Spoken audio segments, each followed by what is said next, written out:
Hello everyone, welcome to the platform of JRF Adda. I'm your home science educator Madhushri. So this is a fifth day of our very own series which is called Pach Ka Pitara. So I hope कि आप ये series enjoy कर रहे हो. आप comment section में ज़रूर बताइएगा आपको ये series कैसे लग रहा है और कैसे इसका modification आगे जाके हो सकता है, आप क्या expect कर रहे हो. तो आज लोग हम और 5 टॉपिक के ऊपर डिस्कस करेंगे. जो फर्स्ट टॉपिक है जो आपको PYQ में बहुत बार पूछा गया है वो है इडिमा, राइट. फिर इसका साइड इफेक्ट का रीजन भी है ड्रॉपसी.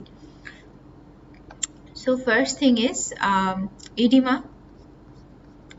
एडिमा क्यों होता है? एक तो फर्स्ट जो रीजन है हाई सॉल्ट कंजम्पशन के वजह से एडिमा शरीर में होता है या देखा जाता है, राइट. और अगर किडनी और कार्डियक कोई डिसफंक्शन हो, अगर किसी को किडनी डिसऑर्डर हो और कार्डियक रिलेटेड कोई इश्यूज है तो उसमें भी एडिमा देखा जाता है. इसमें बेसिकली होता क्या है, हाथ और पैर में वाटर रिटेंशन होता है. तो जो हाथ और पैर का नॉर्मल शेप है उससे कहीं ज़्यादा बढ़ जाता है और उसी सिचुएशन को एडिमा बोलते हैं. और प्राइमरी कॉजेज़ क्या है, हार्ट फेलियर है, फिर लीवर सिरोसिस है. लीवर सिरोसिस कब देखा जाता है? एट द एंड स्टेज, ठीक है. पहले तो आता है fatty liver, stage 1 fatty liver, फिर आता है stage 2 fatty liver and at the end liver cirrhosis हो जाता है, सिरोटिक लीवर. मतलब ठीक होने का और कोई चांसेस नहीं रहता है. उसके बाद फिर प्लांटेशन के लिए सोचा जाता है, ठीक है. तो ये तो रहा सिरोसिस. तो सिरोटिक लीवर में भी एडिमा देखा जाता है. And different type of cancer, it depends on individual कि बॉडी कैसे रिएक्ट कर रहा है, उस टाइम पे एडिमा देखा जाता है. And last is what is difference between oedema and ascites. तो एसाइटिस में क्या होता है, अगर आपके एब्डोमेन में, ठीक है, अगर एब्डोमेन में वाटर रिटेंशन होता है तो एसाइटिस, उसको बोलते हैं एसाइटिस, ठीक है. ये जो डिफरेंशिएशन है ये याद रखिएगा. इसमें थिन लाइन का गैप है. What is oedema and ascites, right. And now the next topic is Cushing syndrome. What is Cushing syndrome? It is also called, the another name is Cushing syndrome is hypercortisolism. तो hypercortisolism यहाँ पे देखिए, मतलब increased level of cortisol in the body. अगर cortisol excessive हो जाता है body में तो कुशिन सिंड्रोम देखा जाता है. तो इसमें सिम्टम्स क्या क्या रहता है, weight gain, muscle weakness, diabetes, heart disorder, ये बेसिक सिम्टम्स रहता है कुशिन सिंड्रोम में, राइट. अब ये जो कॉर्टिसोल है उसके बारे में हम लोग थोड़ा जानते हैं. कॉर्टिसोल क्या है? कॉर्टिसोल को बोला जाता है प्राइमरी स्ट्रेस हार्मोन, ठीक है. और 2 स्ट्रेस हार्मोन इसके साथ है और एक्स्ट्रा होता है, मतलब 3 प्राइमरी स्ट्रेस हार्मोन जिसको बोलते हैं. एक तो है एड्रेनालिन, एड्रेनालिन को एपिनेफ्रिन भी बोलते हैं, और नॉर एपिनेफ्रिन.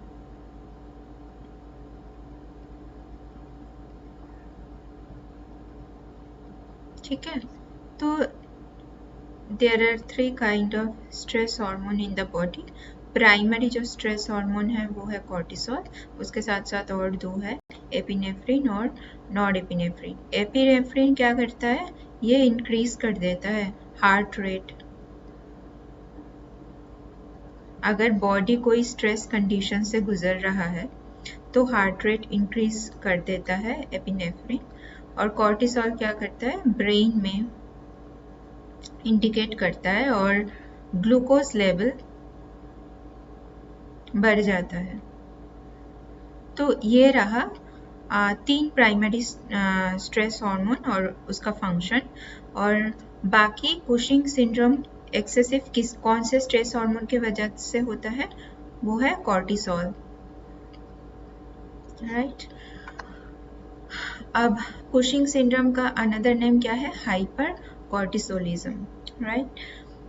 अब ये जो कॉर्टिसोल हार्मोन है ये कहाँ से प्रोड्यूस होता है, एड्रिनल ग्लैंड। तो एड्रिनल ग्लैंड कहाँ पे रहता है, ये किडनी, ठीक है। किडनी में अपर पार्ट में 2 ऐसे ग्लैंड्स रहते हैं, इसको बोलते हैं एड्रिनल ग्लैंड्स, राइट। ओके, अब जो थर्ड आपके टॉपिक है वो है टिटेनस। टिटेनस को लॉकजॉ सिंड्रोम भी बोलते हैं। इसका जो नेम है ना, जो हम लोग रोजगार के जिंदगी में बोलते हैं, टिटेनस तो सबको पता है, पर इसका अनदर नेम बहुत लोगों को नहीं भी पता है, तो ये याद रखना बहुत ज़रूरी होता है। तो टिटेनस को लॉकजॉ सिंड्रोम भी बोलते हैं। क्यों होता है, ये जो बैक्टीरिया है क्लोस्ट्रीडियम टिटेनी, ठीक है, ये एक न्यूरोटॉक्सिन है, ठीक है। तो ये न्यूरोटॉक्सिन के वजह से शरीर में टिटेनस होता है, इसके एक्शन की वजह से, राइट।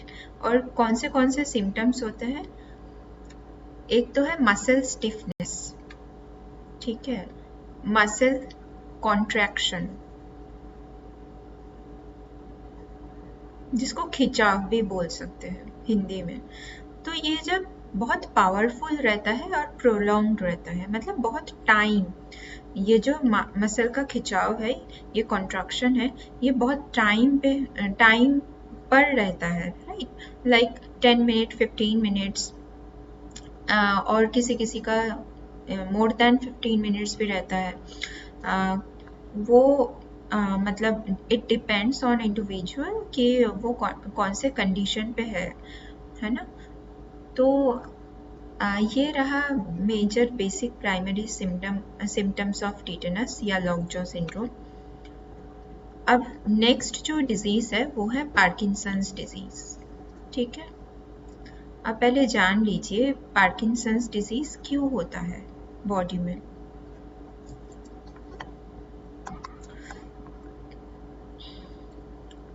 ये जो नर्व सेल है, पहले है पार्किंसंस डिजीज डोपामिन डेफिशिएंसी के वजह से बॉडी में होता है, ठीक है। डोपामिन डेफिशिएंसी की वजह से पार्किंसंस डिजीज होता है। एक चीज मैं बोल दूंगी, जैसे पहले था कुशिन सिंड्रोम, है ना, कुशिन सी से चालू हो रहा है और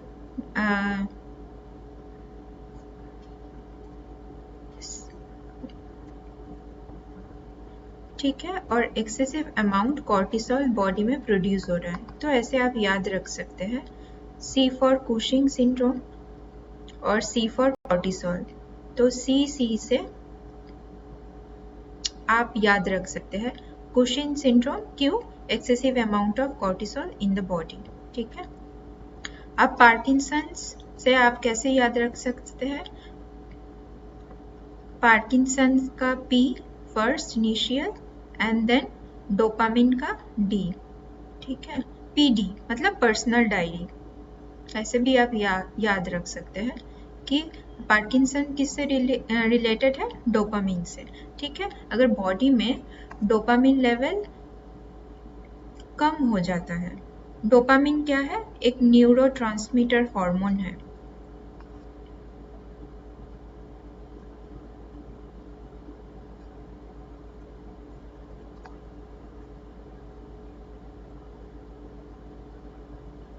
अगर डोपामिन डेफिशिएंसी होता है या बॉडी में डोपामिन लेवल कम हो जाता है, तो क्या उसे किस में इफेक्ट पड़ता है, उसमें ब्रेन में जो नर्व सेल है उसमें इफेक्ट पड़ता है, उसका डैमेज हो जाता है, डिसफंक्शन होता है।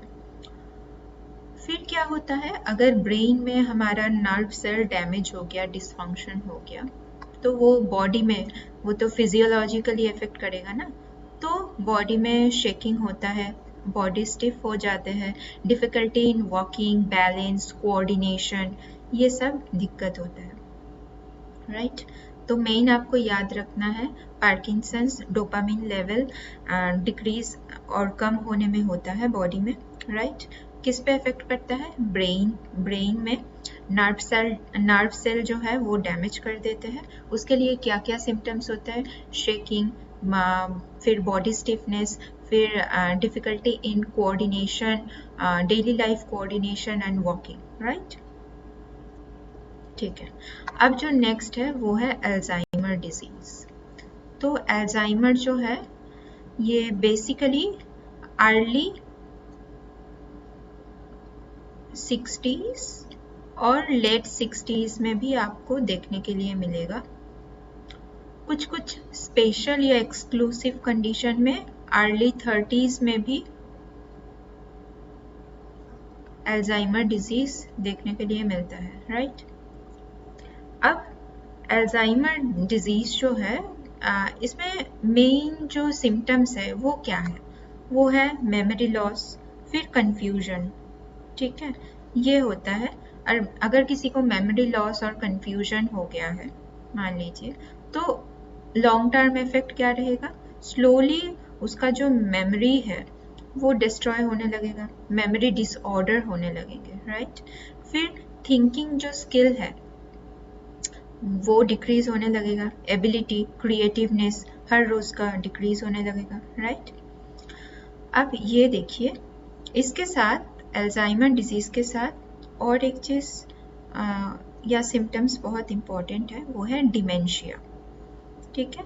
डिमेंशिया क्या है? Decline in mental ability severe enough to interfere the daily life.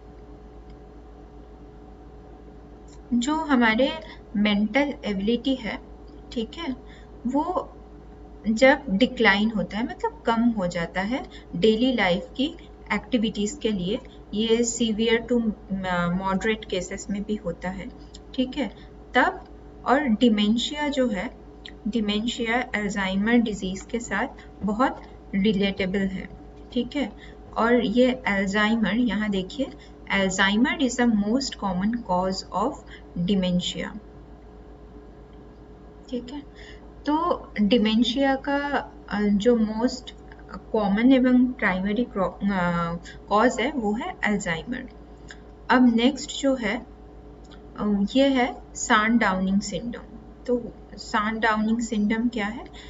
It is a state of confusion occurring in late afternoon and lasting into the night, मतलब दोपहर के बाद से रात तक, ठीक है, मेमोरी जो है एक कंफ्यूजन स्टेट में चला जाता है, स्पेसिफिकली एक कंफ्यूजन स्टेट में जाता है। हर रोज के जो हमारे कोऑर्डिनेशन है उसमें इफेक्ट होता है, थिंकिंग कैपेसिटी, एबिलिटी अफेक्ट करता है, स्पेसिफिकली सांडाउनिंग, वो इफेक्ट को बोलते हैं सांडाउनिंग इफेक्ट, राइट। अब sundowning can cause different behaviour such as, जैसे मैंने बोला, confusion, anxiety, aggression and ignoring the direction, right. तो आज के लिए 5 टॉपिक था। आई होप आप एंजॉय कर रहे हो। मैं कोशिश कर रही हूँ कि वीडियोस में शॉर्ट रखूँ कि आपका ज़्यादा टाइम भी उसमें ना जाए। और एक मेरा रिकमेंडेशन रहेगा, आप जब भी वीडियोस देख रहे हो उसको आप 1.5x या 1.75 में देखा करो, इससे आपके टाइम बचेगा, राइट। और रिवीजन में भी आपको मतलब आसानी पड़ेगी। और आप कमेंट सेक्शन में ज़रूर मुझे बताइएगा कि कैसे आपको ये सीरीज़ लग रहा है। अगर कोई क्वेरीज है तो प्लीज़ ड्रॉप कर दीजिएगा कमेंट सेक्शन में, आई विल रिप्लाई, ठीक है। सो थैंक यू, हम लोग मिलेंगे नेक्स्ट सेशन पे। तभी के लिए रिवीजन करते रहे एंड ऑल द बेस्ट।